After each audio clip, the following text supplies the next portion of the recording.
It looks like just another federal office building. Heck, it pretty much is just another federal building. But inside 333 Constitution Ave is the United States Court of Appeals for the District of Columbia Circuit.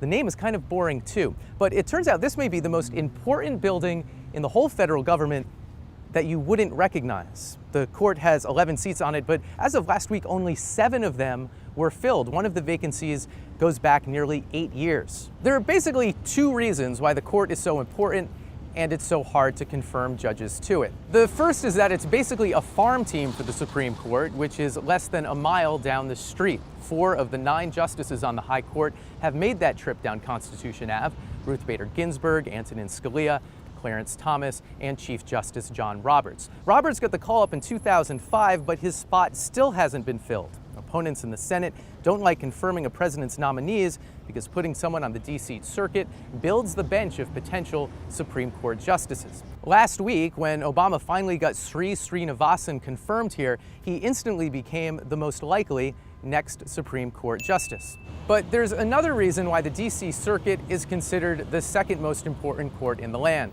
There are 13 appeals courts around the country, and they're all equal, except the D.C. Circuit is really the first among equals. Any big constitutional case challenging an act of Congress often comes through the D.C. Circuit. Things like the Voting Rights Act, those involving detainees at Guantanamo.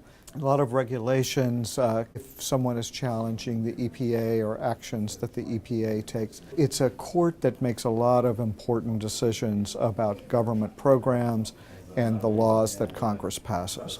So with 3 openings on the court, this week we learned President Obama will try to fill all 3 at once. Republicans accused him of court packing, a curious charge since there are now only 8 judges filling 11 seats. When Republicans don't have control of the White House, they say that all of those seats don't need to be filled.